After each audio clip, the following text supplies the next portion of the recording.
Assalamualaikum warahmatullahi wabarakatuh. Nama saya Raisa dengan NIM 186030322236.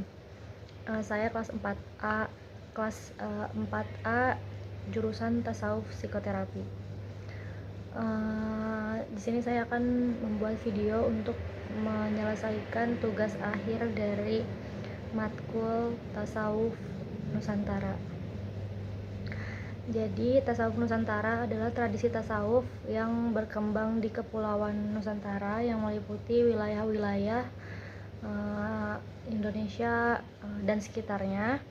Tasawuf Nusantara memiliki karakteristik yang unik karena menggabungkan ajaran-ajaran Islam dengan nilai-nilai lokal dan adat istiadat yang ada di wilayah tersebut. Ini menciptakan suatu bentuk tasawuf yang khas dan teradaptasi dengan budaya dan lingkungan sosial masyarakat setempat. Beberapa tokoh dan pesantren-pesantren tertentu di Indonesia terkenal karena kontribusinya dalam mengembangkan tradisi tasawuf Nusantara. Awal mulanya tasawuf di Nusantara ini dimulai sejak kedatangan Islam ke wilayah-wilayah Nusantara pada abad ke-7 hingga abad ke-14 Masehi. Ketika Islam tersebar di wilayah Kepulauan Nusantara, ajaran-ajaran sufisme atau tasawuf ikut dibawa oleh para ulama dan tokoh spiritual yang memperkenalkan agama Islam kepada penduduk setempat. Dalam proses akulturasi dengan budaya dan tradisi lokal, tasawuf mengalami adaptasi yang menciptakan corak tasawuf khas Nusantara.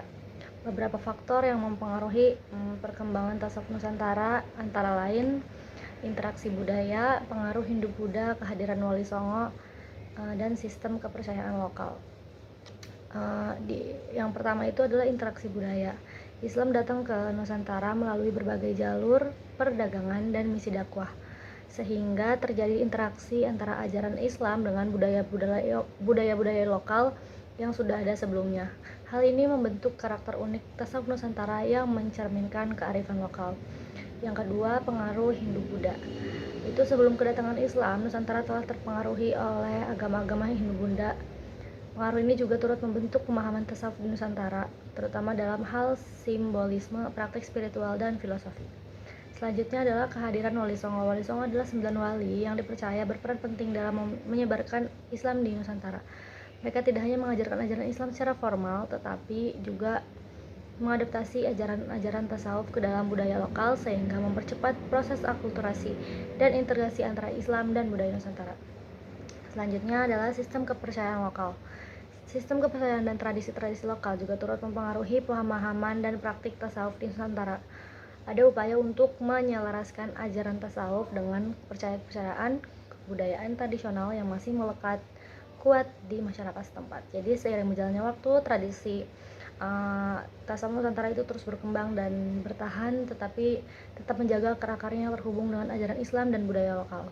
Tokoh-tokoh sufi seperti Syekh Siti Jenar, Sunan Kalijaga, dan banyak lagi menjadi bagian penting dalam membangun dan menjaga warisan spiritual ini. Sekian dari saya. Assalamualaikum warahmatullahi wabarakatuh.